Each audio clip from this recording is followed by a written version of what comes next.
Rochester, New York, and Veliki Novgorod, Russia, have enjoyed a sister city partnership for the past 25 years.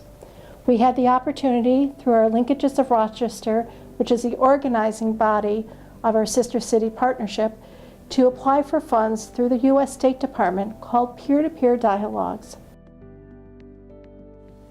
The Peer-to-Peer Dialogue project provided opportunities for members from Rochester, New York and Veliki Novgorod to travel to each other's country with a mission to discuss the global topic of domestic violence, share intervention approaches to end domestic violence, and consider effective, culturally competent community responses to help victims and survivors break the silence of an abusive, intimate relationship. We wanted to bring out of the shadows what is often hidden. The focus on the collaboration was based on the understanding that domestic violence is a public health concern. In fact, the World Health Organization has found that about a third of women globally are impacted by intimate partner violence. This is an issue that impacts all societies. Domestic violence is something that affects all ages. So it can impact children witnessing it in the home and understanding that that's what a relationship should be. It impacts all ages. We see it in high schools, in dating relationships. We see it on college campuses.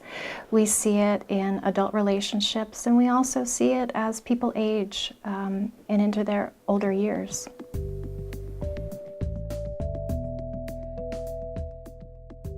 In both the U.S. and Russia, domestic violence is closely related to issues of child welfare.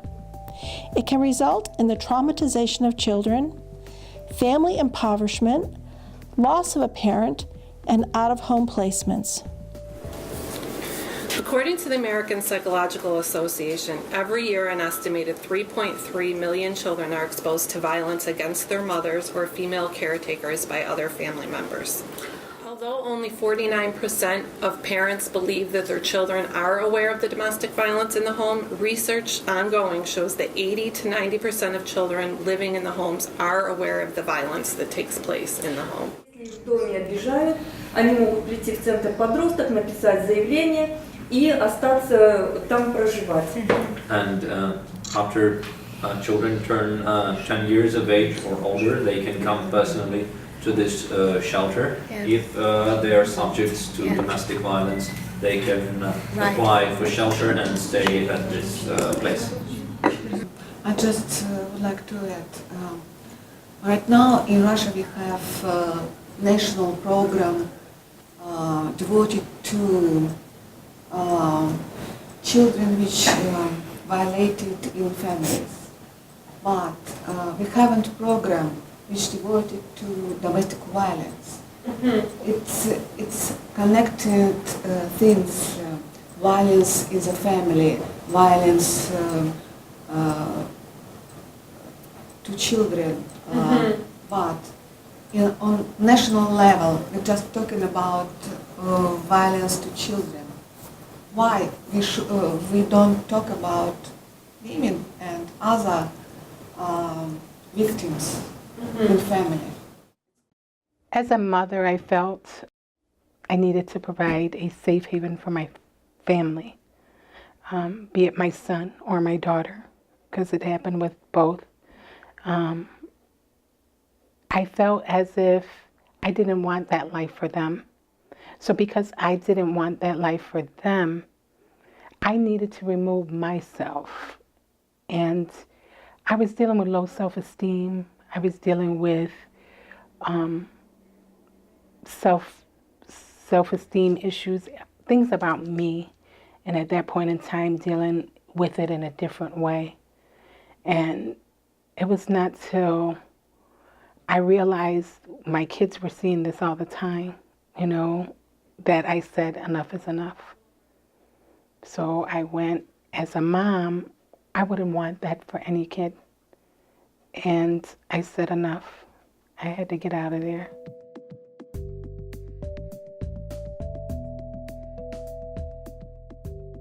There's growing evidence understanding the role that trauma plays in the lives of children. children who experience neglect and abuse, as well as children who have observed and seen domestic violence in their family, experience forms of trauma. These traumas often seem invisible and yet have a lasting impact as the child develops into adulthood and can impact their interpersonal relationships and cause much difficulty. Практически все мои клиенты на психотерапии – это те люди, которые приходили ко мне на консультацию. Basically, most of my clients that are doing therapy with me are those who came for counseling. Мы начинали искать корни и причины ныне существующих проблем. And we started looking for roots of an existing problem. И чаще всего всплывала масса травм прошлого. And in most of the cases, there were a lot of childhood traumas arising in the process. То есть жил человек изначальный, вот она это называет изначальный ребенок, красивый, естественный, жизнерадостный. Originally, there's a whole person like as she calls him, an original child. И, да, но, к сожалению, мир не всегда справедлив, и этот ребенок сталкивается с рядом психологических травм.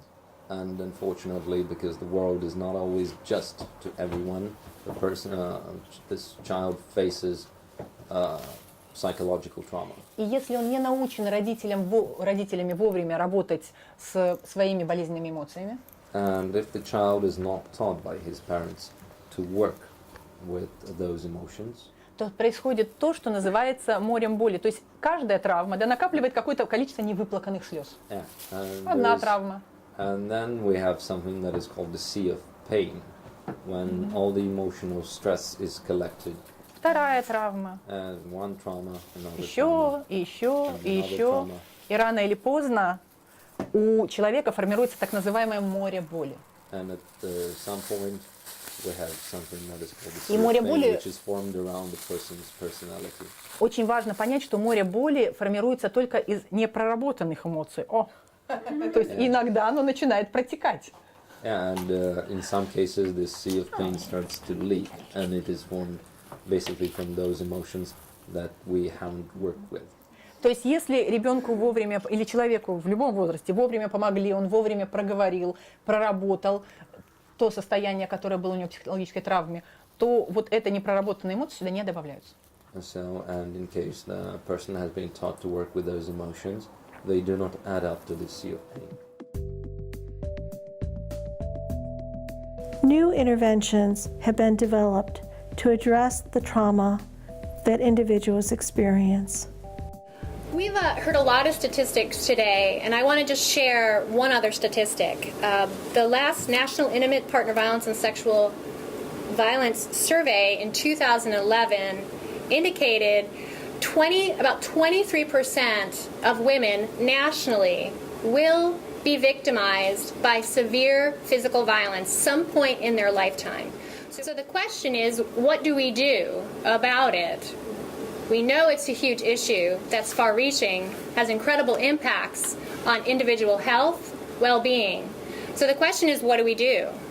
We'll talk about interventions. It's really helpful to put it on a spectrum of primary prevention, secondary prevention, and tertiary prevention. So if you think about primary prevention, it's about prevention education with schools. We have some promising research in this area, mostly coming out of the University of New Hampshire. The bringing in the bystander is showing some promise on college campuses and having an impact on changing sort of gender stereotypes, becoming aware of rape culture, rape myths, and also sort of changing the culture about communication and intervening for someone who may be a victim.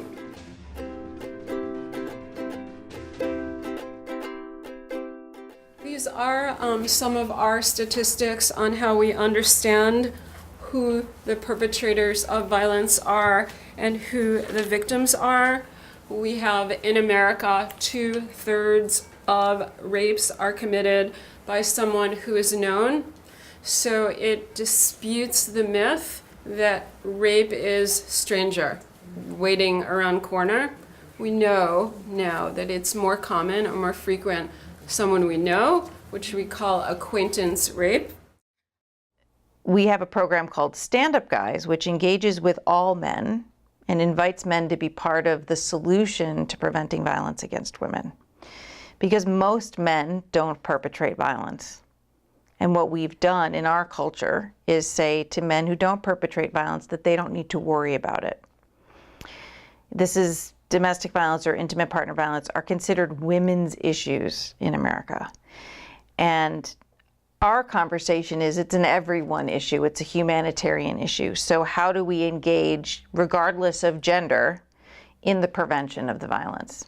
The Stand Up Guys intervention engages with men and invites men to connect with other men around preventing violence against women. This is a truly primary prevention. The idea that if somebody's getting sick downstream, what's going in upstream that has to change so that people downstream are healthy. So globally, we've recognized that when a man speaks to another man about preventing violence against women, the message gets across in a way that's very different than a woman saying to a man, stop it. Next, if we talk about secondary prevention, it's really about early identification. So the problem exists, it just may not be out in the public, or people may not know about it. So in the IPV world, it's about screening and asking people at their health or mental health appointments about their relationship.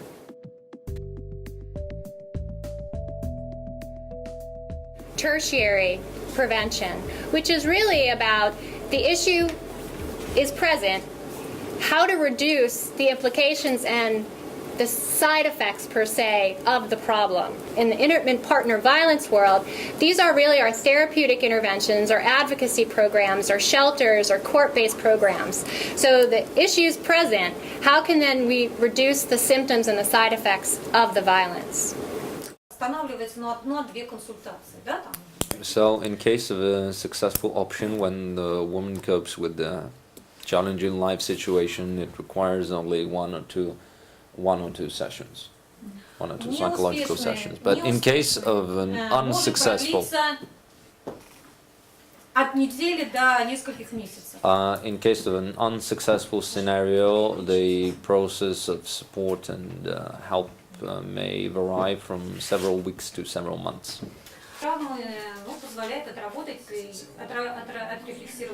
So identifying these problems helps to reflect the feelings and actually stabilize the situation.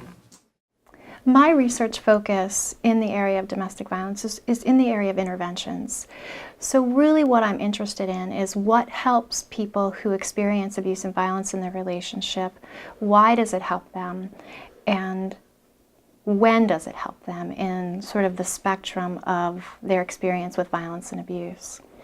Most recently I've been working with the Safe Journey program, and I've been evaluating their program and preliminary doing some qualitative interviews and analyses to understand, is this a model that's effective for women, and if so, why is it effective? Why are women seeing a difference in their life?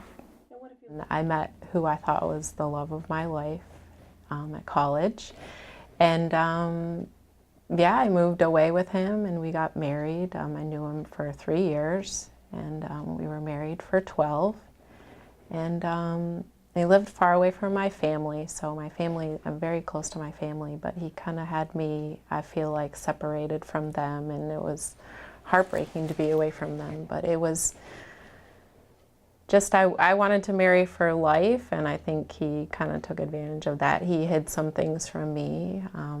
When we were 3 years into our marriage, he told me that he had a baby with somebody else when he was in college, and he didn't tell me that before we got married, so that was the first big red flag, that and his alcoholism, and he was a mental abuser.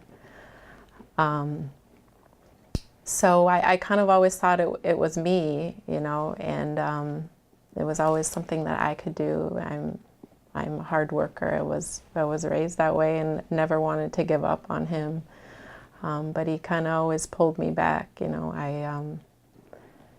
I've been to counseling a lot and just never realized. We've been to marriage counseling, I'd gone to individual counseling, but just nothing ever really stuck. And I would be like, oh, I'm healed, and go on, but things would just keep coming up between us. And he was a big-time emotional abuser. Ну, у меня муж находится в тюрьме. It so happened that my husband is sentenced to prison, and I'm raising my children alone. And then I decided to sell my flat and buy myself a house outside. But unfortunately, there was a fraud with the house, and I lost everything. And this is why I had to seek help of the center. In addition to family court, victims of domestic violence, if there's a crime, can have their offenders arrested and go to criminal court too. But family court is easier for a victim to use. They don't have to have the offender arrested. And we deal with areas of concern for legislation. Right, legislation and anything to do with law. Like for our example, we'll have making new laws. We also have what we call a high-risk assessment team, that we look at difficult cases. Through this partnership, the topic of domestic violence was brought out of the shadows and into the light. Our joint vision is a world free of family violence. I feel like about the girl that graduated from high school again. I feel like my old self. I'm happy. I wake up every day happy. I'm going to work again. Like people at work like me. I have more friends than I did when I was married. And I'm like, this is no coincidence, you know. These things are all because I got away from the toxic things in my life. I feel like I got my life back. Yeah. All the people, all the young girls that work here, they give me confidence. They always say that I will cope with everything. Today I would describe myself as a woman with a voice, a woman with knowledge, a woman that wants to stop what's going on with domestic violence and violence, period. Whether it's at home, whether it's in the streets, in our hospitals, in every area.